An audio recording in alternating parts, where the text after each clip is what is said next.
Hi, it's Sunday morning in Melbourne during summer, beautiful day. Just thought I'd take this opportunity to tell you about my crazy neighbour upstairs from me in my apartment block, which is over that way behind that very big building there.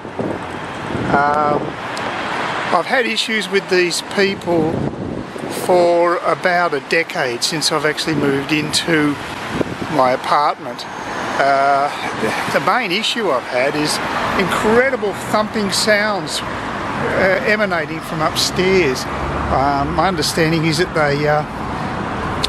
that it was a mother with a son who had behavioural problems, and he used to make an absolute racket. It sounded like MMA tournaments taking place upstairs. This is probably my tram coming, so I might have to truncate this particular report. We'll just have to find out. No, it's not the one I want. So keep going. Yeah, anyway, so I've had issues with my neighbours just one floor up from me for about a decade.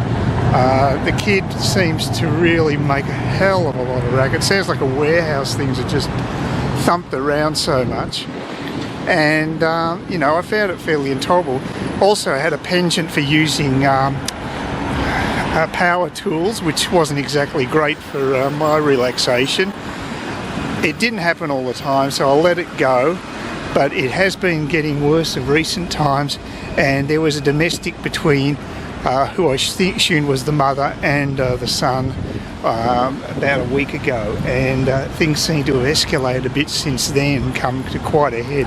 It came to a major head last Thursday night, Friday, early in the morning on Friday, when there was a real shouting match taking place upstairs with the balcony left open, the balcony door, and it got to a head when when the boy or kid upstairs actually shimmied down from the balcony above me and stood on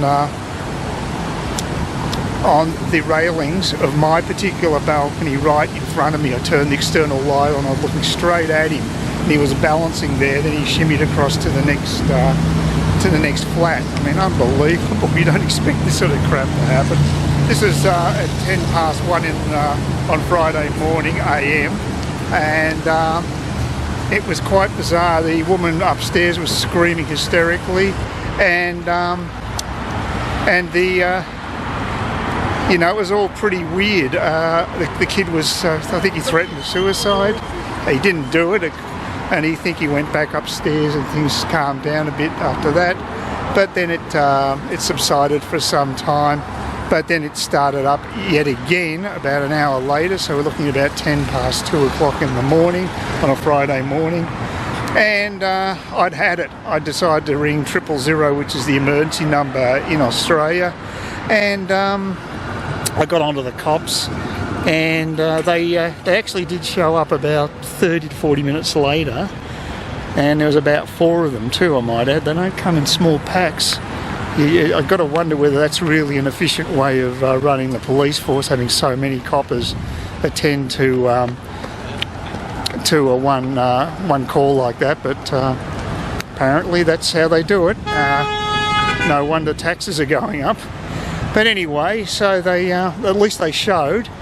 But the bizarre thing is they'd actually interviewed the people upstairs from me, and butter wouldn't melt in their mouth. They said it was just a quiet Asian couple, and I thought, what? There was absolutely no indication of any domestic, and I was still scratching my head thinking, well, what's going on here? This woman was going bananas before, and so I felt like an absolute idiot. The cops obviously didn't believe me, which I didn't appreciate, and yeah, the whole thing was very bizarre, to say the least. So things quietened down after that, and I haven't had an issue with them for a few days, thank God. Hopefully, touch wood, that might be the end of it. My body corporate, who are the people who actually look after the building that I'm staying in, the woman there was quite good when I spoke to her on the phone, and sympathetic, so that was good. But gee, you don't expect to have your neighbours jump down from a balcony above you and start balancing on the railing of your own balcony in the wee hours of the morning. Mind you, I'm sure people out in YouTube land have got more bizarre tales than that to tell, but I thought I'd just pass this one on to you guys anyway. So I hope you found that of interest, and just looking down there towards South Melbourne, still waiting for my tram to arrive. So this is a fairly authentic public transport experience on a Sunday. Things are going pretty slowly. And that park is quite nice, and looking back towards where my flat is, and just hopefully I'll be going to South Melbourne fairly soon on the tram. I can only hope.